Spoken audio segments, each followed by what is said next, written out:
Telugu film ఇండస్ట్రీకి తరాలు మారిన బ్రాండ్ అంబాసిడర్ అంటే ఎన్టీ రామారావు గారు మాత్రమే కనిపిస్తారు. ఏఎన్ఆర్ గారితో కలుపుకొని ఇండస్ట్రీకి రెండు కళలా ఉన్నారు వీరిద్దరు. ఈ ఇద్దరిలో ఎన్టీఆర్ క్రియేట్ చేసిన రికార్డులు ఎన్నో. ఆయనతో 3 తరాల హీరోయిన్లు యాక్ట్ చేశారు. ఎన్టీఆర్ గారి పక్కన నటించడానికి ఉరుకులు పెట్టేవారు అప్పటి తారులు. అంతేకాదు ఎన్టీఆర్కు మనవరాలుగా చేసిన శ్రీదేవి కూడా పెద్దయిన తర్వాత జతగా హీరోయిన్గా యాక్ట్ చేసింది. ఇలా హీరోయిన్ల విషయంలో మరో రికార్డ్ కూడా ఎన్టీఆర్ గారి సొంతమైందనే చెప్పుకోవాలి. ఫిల్మ్ ఇండస్ట్రీలో ఎన్నో వింతలు విచిత్రాలు జరుగుతుంటాయి. సందర్భానుసారం అవి బయటకి వస్తూ ఉంటాయి. హీరోయిన్ల విషయంలో ఎక్కువగా ఇలాంటివి చూస్తుంటాం. ఒకే హీరోయిన్తో తండ్రి కొడుకు ఇద్దరు రొమాన్స్ చేసిన సందర్భాలు చాలా ఉన్నాయి. చిరు, చరణ్, ఎన్టీఆర్, నాగార్జున, చైతన్య ఇలా తండ్రి కొడుకులు ఒకే హీరోయిన్తో ఆడిపాడిన సందర్భాలు చాలా ఉన్నాయి. అయితే విచిత్రంగా తల్లి కూతురు ఇద్దరితో వేరు సినిమాల్లో రొమాన్స్ చేసిన రికార్డ్ మాత్రం టాలీవుడ్ మొత్తం మీద పెద్ద అయిన ఎన్టీఆర్ గారికే దక్కింది.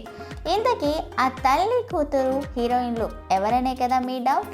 ఇంకెందుకు ఆలస్యం, మన విశ్వ రివ్యూస్ ఛానల్ని ఎవరైనా కొత్తగా చూస్తుంటే ప్లీజ్ సబ్స్క్రైబ్ చేసుకొని సపోర్ట్ చేయండి. జయ చిత్ర, ఆమె తల్లి అమ్మాజీ. అవును, జయ చిత్ర అందరికీ తెలిసే ఉంటుంది. హీరోయిన్గా చాలామందికి తెలియకపోయినా ఆమె విలన్గా మాత్రం చాలా సినిమాల్లో కనిపించారు.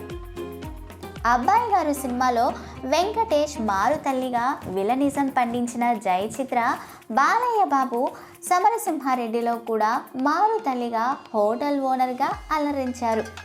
ఇక జయ చిత్ర తల్లి అమ్మాజీ కూడా హీరోయినే. ఆమెను అప్పట్లో జయశ్రీ అని కూడా పిలిచేవారు. అయితే వీరిద్దరూ అన్న నందమూరి తారక రామారావుతో హీరోయిన్లుగా యాక్ట్ చేశారు. ఒక హీరోతో తల్లి కూతురు నటించడం మాత్రం ఒక రామారావుతో మాత్రమే సాధ్యమైంది. అమ్మాజీ అలియాస్ జయశ్రీ తెలుగులో రోజులు మారాయి, దైవబలం లాంటి సినిమాల్లో యాక్ట్ చేశారు. అయితే ఈ ఇద్దరితోనూ సీనియర్ ఎన్టీఆర్ గారు రొమాన్స్ చేసి ఓ అరుదైన రికార్డ్ని సృష్టించారు. ఇక అమ్మాజీ కూతురు జయ చిత్ర 1976లో వచ్చిన మా దైవం సినిమాతో మొదటిసారిగా ఎన్టీఆర్ గారితో హీరోయిన్గా యాక్ట్ చేసి మెప్పించింది. ఈ సినిమాలో రామారావు గారు ఒక జైలర్ పాత్రలో కనిపించారు. ముద్దాయిలను మంచి వాళ్ళను చేయవచ్చు అని రామారావు నమ్ముతారు. అంతేకాదు నేరాలు చేసిన వారిని జైలుకు తీసుకువచ్చి వారిని మళ్ళా మంచి వాళ్ళగా చేసి వారి జీవితాల్లో వెలుగుని నింపుతారు. ఇక అంతకంటే ముందు 1959లో దైవబలం అనే సినిమా వచ్చింది.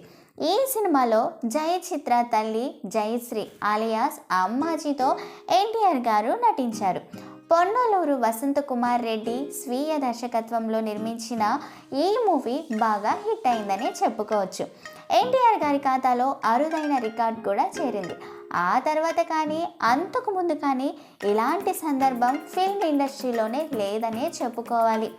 సో ఫ్రెండ్స్, విన్నారు కదా, మీ ఫేవరెట్ హీరో ఎవరో కమెంట్ చేయండి. మరొకసారి మర్చిపోయి ఉంటే మన విశ్వ రివ్యూస్ ఛానల్ని సబ్స్క్రైబ్ చేసుకొని లైక్ చేసి షేర్ చేసి కమెంట్ చేయండి.